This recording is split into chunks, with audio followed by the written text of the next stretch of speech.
یوں تو جنت میں تمام آسائشیں نعمتیں موجود تھیں، لیکن اس کے باوجود حضرت آدم تنہائی اور اجنبیت محسوس کرتے تھے۔ چنانچہ اللہ تعالیٰ نے ان کو تنہائی دور کرنے کا بندوبست فرماتے ہوئے حضرت حوا علیہ السلام کو پیدا کر دیا۔ محمد بن اسحاق حضرت ابن عباس سے روایت کرتے ہیں کہ حضرت حوا کو حضرت آدم علیہ السلام کی بائیں طرف کی چھوٹی پسلی سے پیدا کیا گیا جبکہ وہ سو رہے تھے۔ پھر اللہ نے حضرت آدم علیہ السلام کو حکم فرمایا کہ وہ اور ان کی بیوی جنت میں سکونت فرمائیں، اور فرمایا جہاں سے چاہو بلا روک ٹوک کھاؤ، لیکن اس درخت کے پاس نہ جانا ورنہ ظالموں میں سے ہو جاؤ گے۔ حضرت آدم علیہ السلام اور حضرت حوا علیہ السلام بڑے آرام و سکون سے جنت میں رہنے لگے۔ روایت میں ہے کہ حضرت آدم 100 سال یا 60 سال تک جنت میں رہے۔ اس عرصے میں دونوں پر جنت کے کسی بھی حصے میں جانے پر پابندی نہ تھی سوائے شجر ممنوعہ کے۔ شیطان اب ان دونوں کا کھلا دشمن تھا اور اپنی سزا کا بدلہ لینے کے لیے بے قرار بھی۔ اس کی شدید خواہش تھی کہ یہ اللہ کے حکم کی خلاف ورزی کریں۔ پھر شیطان نے ان دونوں کے دلوں میں وسوسہ ڈالا تاکہ ان کی سترگاہیں جو ایک دوسرے سے پوشیدہ تھی وہ پردہ ہو جائیں۔ اس نے انہیں کہا، تمہارے رب نے تم دونوں کے اس درخت سے اس لیے منع فرمایا کہ کہیں یہ پھل کھا کر تم دونوں فرشتے نہ ہو جاؤ یا کہیں ہمیشہ زندہ رہنے والوں میں سے ہو جاؤ۔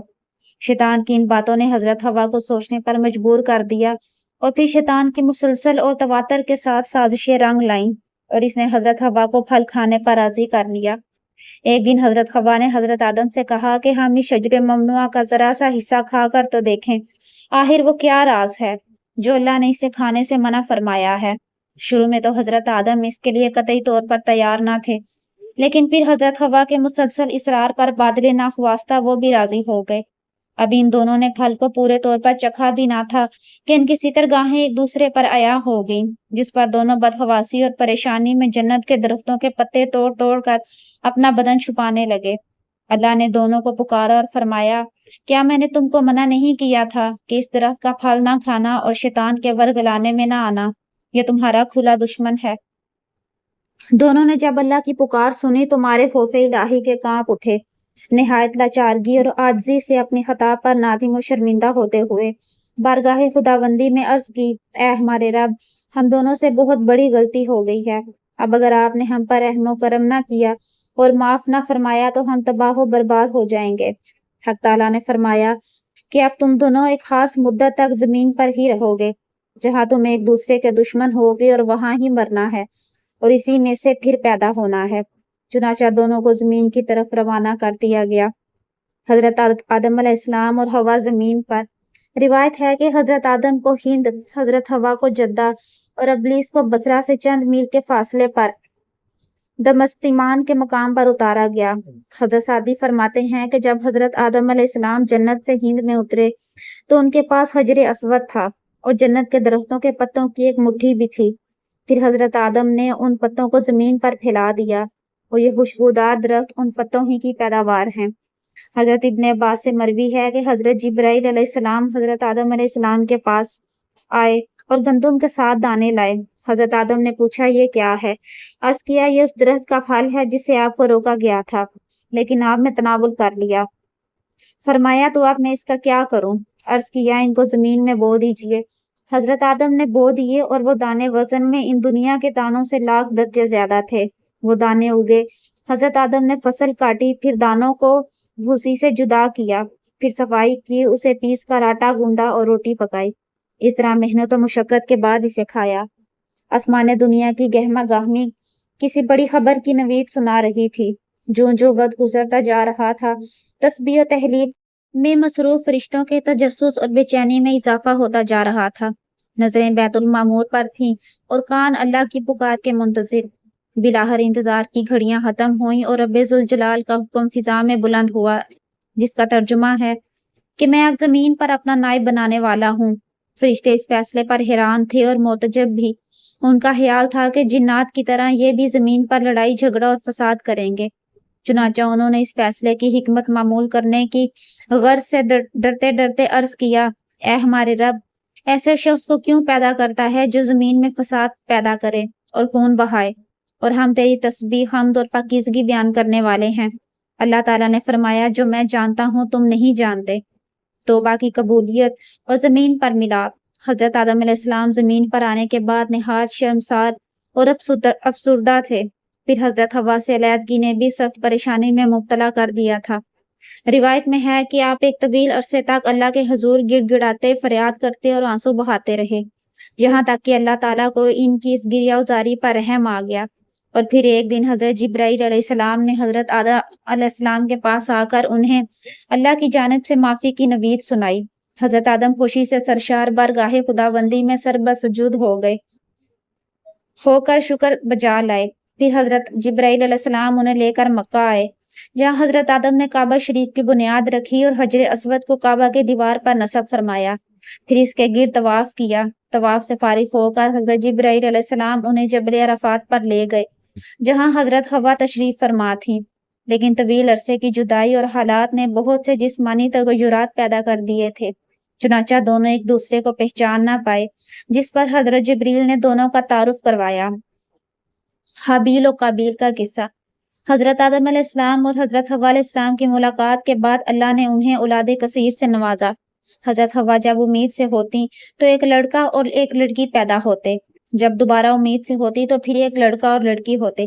پہلے والے لڑکے کی شادی دوسری مرتبہ والی لڑکی سے اور دوسرے والے لڑکے کی پہلی والی لڑکی سے شادی کر دی جاتی، چنانچہ پہلی مرتبہ قابیل اور ان کی بہن اکلیمیہ پیدا ہوئی، دوسری مرتبہ حابیل اور ان کی بہن یہودا پیدا ہوئی۔ حضرت آدم نے اکلیمیہ کی شادی حابیل سے اور یہودا کی شادی قابیل سے کرنا چاہی، مگر قابیل نے یہودا سے شادی سے انکار کر دیا۔